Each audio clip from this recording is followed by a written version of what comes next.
Welcome. I'm so glad you're here. Today, we're going to explore a powerful idea, one that might just change the way you see your own life.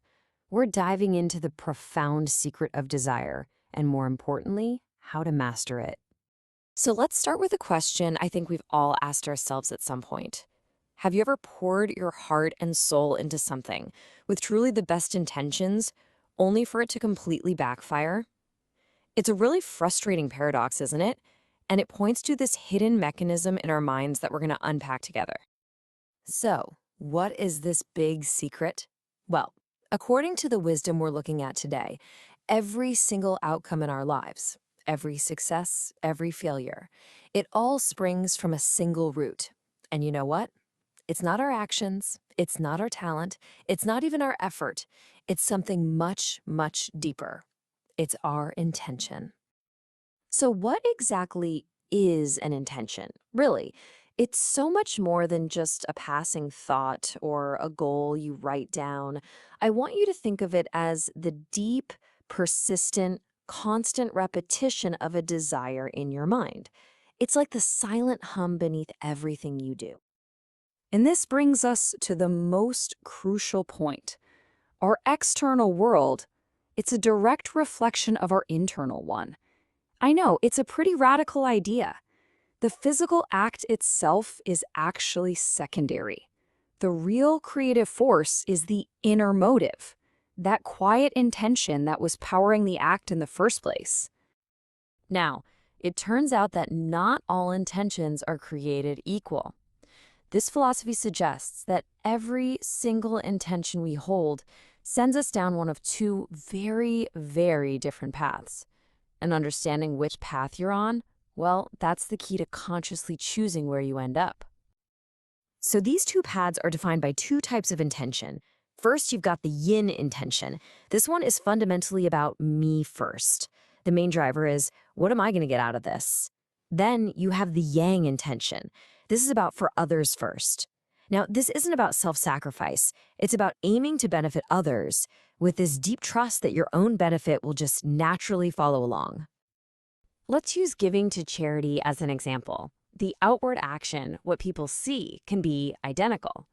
But if the inner intention is yin, I'm doing this so I look good to get a good reputation, the result is a feeling of dissatisfaction, a life that feels not as desired. But if the intention is yang, I'm doing this to genuinely help, the result is a life that feels fulfilling, as desired. It's the same action creating two completely different realities. So what can we do with this? Well, here's a really powerful piece of advice. Before you act, just take a moment and check your motive. If you find that your intention is primarily self-serving or yin, the wisest move you can make is to just pause. Seriously, because no matter how much effort you're about to put in, it's unlikely to lead to the fulfillment you're actually looking for.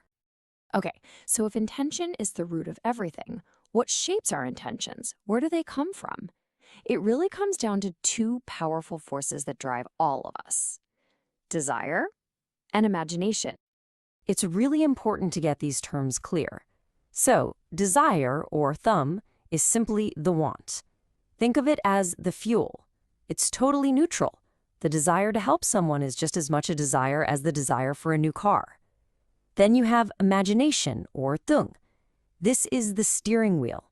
It's the mental picture, the little movie we play in our heads over and over again that gives our desire its direction. There's this fascinating quote that just captures this perfectly. It suggests our imagination isn't just for daydreaming. It's the active architect of our entire lives.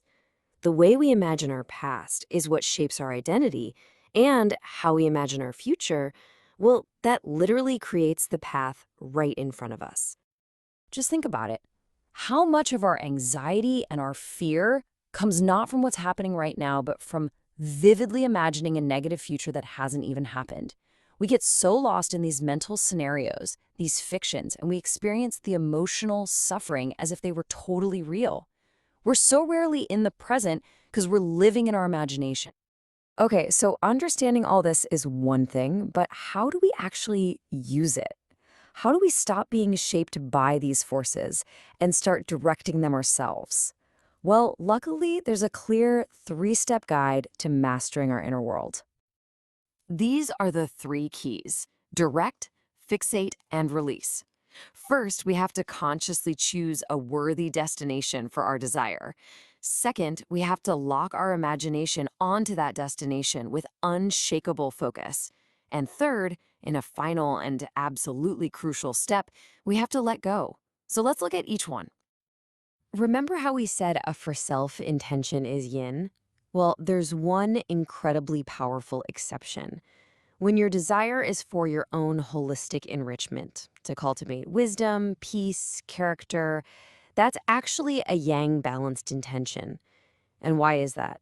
Because a wiser, kinder, more peaceful you is a gift to everyone around you. Your inner growth naturally benefits the world. Look, the universe operates on energy. If your imagination is constantly jumping from one desire to the next, your energy is scattered, it's dissipated, nothing can really manifest. But when you fixate your imagination, when you consistently and persistently hold the image of your goal, you concentrate that energy. You're gathering it until it becomes dense enough to take form in the material world. Now, this is perhaps the most profound secret of them all. To achieve something truly great, something that requires the help of other people, you have to release your personal attachment to the fame or the fortune it might bring. When people sense that your work isn't about you, but it's about a larger vision, they're drawn to it. Releasing the self allows the support of society to flow in, creating a force far greater than any one person could ever achieve alone. So, as we bring all these ideas together, a new picture starts to emerge, doesn't it? We are not just passengers in life, subject to random chance. We are the architects. And the blueprint, it's drawn first within our own minds, with the tools of intention and imagination. All right, so let's recap the key takeaways here. First, everything starts with your inner intention. The most powerful shift you can possibly make is from a for self mindset to a for others one. And please remember, your imagination is always at work, actively creating your reality. And you can steer that process by using those 3 keys: direct your desire, fixate your imagination, and release your attachment to the outcome. So we end not with an answer, but with a question for you to carry forward. This knowledge isn't just information, it's a set of keys. It places the power and the responsibility for your life squarely in your hands. So the question remains, what reality will you now consciously choose to create? Thank you for joining me on this exploration today. If these ideas resonated with you, please subscribe to the channel so you don't miss our next explainer. I really look forward to exploring more with you very soon.